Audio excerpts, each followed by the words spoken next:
کہ جب عذاب آتا ہے تو اللہ اپنے پیغمبروں کو نکال لیتے ہیں. جیسے کہ قوم لوط میں جب عذاب آیا تو اللہ تعالیٰ نے فرشتوں کو حکم دیا کہ لوط علیہ السلام سے کہہ دیں کہ اسر بأہلک بقطع من اللیل، رات کو اپنے بچوں کو لے کے اس بستی سے نکل جاؤ اور پیچھے مڑ کے بھی نہ دیکھنا، کیونکہ جب صبح ہوگی تو تیری قوم کا ستارہ ڈوب جائے گا، ان پہ اللہ کا عذاب نازل ہوگا. تم اپنے اہل کو لے کے چلے جاؤ لیکن تمہاری بیوی نہیں بچ سکے گی، تمہاری بیوی بھی اس قوم کے ساتھ عذاب میں آئے گی. اس کی وجہ یہ ہے کہ لوط علیہ السلام کی بیوی یا نوح علیہ السلام کی بیوی یہ کافرہ تھی، جو قرآن میں لفظ ہے نا فخانتاہما، انہوں نے خیانت کی، تو خیانت سے مراد زنا نہیں، نعوذ باللہ. چونکہ انبیاء کی بیویاں گناہوں سے پاک ہوتی ہیں، کافرہ تو ہو سکتی ہے، کسی نبی کی بیوی کافرہ ہو سکتی ہے لیکن فاسقہ اور فاجرہ نہیں ہوتی. خیانت یہ تھی کہ لوط علیہ السلام کی بیوی کو پتہ تھا کہ میری قوم جو ہے یہ لڑکوں کی دیوانہ ہے. یہ سب سے پہلے جو مرد کا مرد سے بدفعلی والا کام ہے، یہ سب سے پہلے قوم لوط نے اختیار کیا ہے. حتیٰ کہ قرآن میں اس کی دلیل بھی موجود ہے کہ انکم لتاتون الفاحشۃ، تم ایک ایسا گناہ کرتے ہو کہ ما سبقکم بہا احد من العالمین، تم سے پہلے کسی نے بھی یہ نہیں کیا، جن و انس میں سے کسی نے نہیں کیا. یہ سب سے پہلی بدبختی جو ہے تمہارے لیے ہے.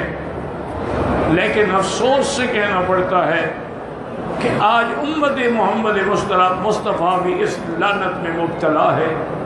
حالانکہ یہ اتنا بڑا گناہ ہے، حضور نے فرمایا کہ اس پہ اللہ کی، فرشتوں کی اور ساری مخلوق کی لعنت برستی ہے. اور یہ بھی حدیث مبارک میں ہے کہ زانی اگر کنوارا ہے تو 100 کوڑے لگیں گے، لیکن لوطی جو ہے یعنی لڑکا ہے، کرنے والا فاعل ہے، یا دونوں کو قتل کیا جائے گا اور دونوں کو سزائے موت دی جائے گی. بلکہ امام ابو حنیفہ رحمۃ اللہ علیہ یہ فرماتے ہیں کہ لوطی جو ہے فاعل و مفعول، ان کو وہی عذاب دیا جائے جو اللہ نے دیا ہے.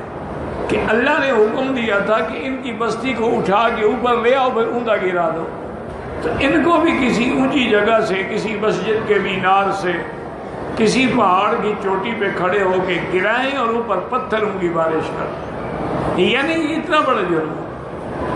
لیکن اسلام دشمنی میں آ کر افسوس ہے کہ کافر لوگ جو ہیں، انگریز جو ہیں، ان لوگوں نے ہم جنس پرستی کو قانوناً جائز قرار دے دیا ہے کہ جیسے لڑکی لڑکے کا نکاح ہو سکتا ہے تو لڑکوں کا بھی آپس میں ہو سکتا ہے، اسی طرح دو لڑکیوں کا بھی آپس میں نکاح ہو سکتا ہے اگر وہ کرنا چاہتی ہے. لیکن ان کی آزادی ہے، یہ ان کی فطری آزادی. ہم کون ہیں ان پہ قدغن لگانے والے؟ تو لہذا ان کو بھی تو اس دنیا میں جینے کا حق ہے. بڑے افسوس کی بات یہ ہے کہ آپ کے ہاں بھی ایک پرویز پیدا ہوا تھا، غلام احمد پرویز، جس نے پرویزیت کی بنیاد رکھی. اس نے بھی اپنی کتابوں میں لکھا ہے کہ ہم جنس پرستی جو ہے یہ جائز ہے. اگر پہلی قوموں پہ کوئی عذاب آیا ہے تو ان کے اور بھی کوئی گناہ ہوں گے. تو بہرحال لوط علیہ السلام کی بیوی جو ہے وہ جا کے ان کو خبر دیتی تھی. جب حضرت لوط علیہ السلام کے گھر میں فرشتے آئے تو خوبصورت نوجوان لڑکوں کی شکل میں آئے. تو آپ کی بیوی نے فوراً بتلایا کہ آج تو لوط کے گھر میں ہیرے آئے ہوئے ہیں، ہیرے، موتی ہیں، موتی. ساری قوم دوڑ پڑی، آگے دیکھا تو حیران رہ گئے کہ ایسے لڑکے، ایسا جمال، ایسا کا ہم نے کبھی زندگی میں نہیں دیکھا.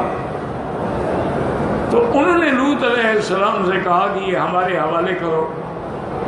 لوط علیہ السلام نے فرمایا کہ کچھ شرم کرو، میرے مہمان ہیں، مجھے مہمانوں کے سامنے شرمندہ نہ کرو، مجھے مہمانوں کے سامنے رسوا نہ کرو.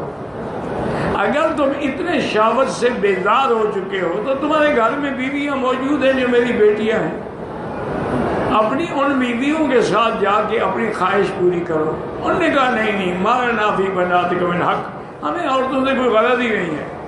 انک تعلم ما نرید، تم جانتے ہو ہم کیا چاہتے ہیں، یہ ہمارے حوالے کر دو۔ یہ نوجوان جو ہیں، حضرت لوط علیہ السلام بڑے گھبرائے اور بڑے دکھ سے کہا کہ لو ان لی قوتاً، کاش آج میرے پاس بھی طاقت ہوتی، آج میرا بھی قبیلہ ہوتا، آج میرے پاس بھی کوئی جہاد کرنے والے مجاہد ہوتے تو میں ان کا مقابلہ کرتا، لیکن اکیلا آدمی کیسے مقابلہ کروں۔ اب فرشتوں نے جب اللہ کی حجت پوری ہو گئی کہ نبی کے سامنے انہوں نے گناہ کا مطالبہ کیا، نبی کے سامنے انہوں نے لڑکوں کو حوالے کرنے کا مطالبہ کیا، حجت اللہ پوری ہو گئی، تو فرشتوں نے دیکھا کہ لوط علیہ السلام گھبرا رہے ہیں، تو انہوں نے فرمایا یا لوط انا رسل ربک لن یصلوا الیک، انہوں نے کہا لوط علیہ السلام ہم تیرے رب کے بھیجے ہوئے فرشتے ہیں، یہ تو تمہیں بھی ہاتھ نہیں لگا سکتے، چہ جائے کہ ہمیں ہاتھ لگائیں گے، ان کو کیا طاقت ہے۔ تو ایک روایت میں یہ بھی ہے کہ جبریل علیہ السلام نے اپنا ایک پر جو مارا نا تو جتنے کھڑے تھے سب اندھے ہو گئے۔ اب وہ اندھوں کی طرح ہاتھ ادھر کدھر گئے، ابھی کدھر گئے، ابھی کدھر گئے، اندھے ہو، کیا نظر ہی کچھ نہیں آتا ہے۔ انہوں نے فرمایا آپ بالکل نہ گھبرائیں، رات کو اپنے بچوں کو لے کے چلے جائیں، جب صبح ہوگی تو ان پہ عذاب نازل ہوگا۔ اللہ فرماتے ہیں کہ پھر ہم نے فرشتوں کو حکم دیا فجعلنا عالیہا سافلا وامطرنا علیہم حجارتا من سجیل۔ اللہ نے فرمایا جبریل اٹھاؤ ان بستیوں، تو اسرائیلی روایات میں ہے کہ وہ بستیاں جو تھی 5 بستیاں تھیں، ان میں سب سے بڑی بستی جو ہے صدوم کے نام سے تھی، اور ان کی تقریباً آبادی جو ہے وہ 6 لاکھ سے بھی زیادہ تھی، لیکن اللہ پاک کے حکم سے جبریل علیہ السلام نے اپنے پر کے ایک کونے پہ ان بستیوں کو اٹھا کے آسمان کے قریب لے گئے۔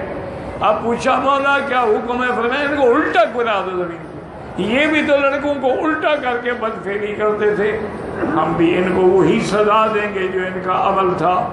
اب اتنی جو بلندی سے جب نیچے گرائے جائیں تو کیا بچ گیا ان کا؟ اور اس کے بعد اللہ نے فرمایا صرف یہ نہیں، امطرنا علیہم حجارتا، ان پہ جہنم کے پکے ہوئے پتھروں کی بھی برسات کر دو۔ آج بھی یاد رکھو کہ آج جو ملک اردن کے نام سے مشہور ہے، اس میں وہ جگہ اب بھی موجود ہے، اور وہاں جو زمین سے پانی نکل آیا اور وہاں جو جھیل ہے اس کا نام بحر میت ہے، کہ اس کے اندر کوئی چیز اب بھی زندہ نہیں رہ سکتی، وہ اللہ کے عذاب کا پانی ہے۔ تو عذاب کے پانی میں موت تو آ سکتی ہے، زندگی تو نہیں مل سکتی، یعنی آج بھی وہ جگہ موجود ہے۔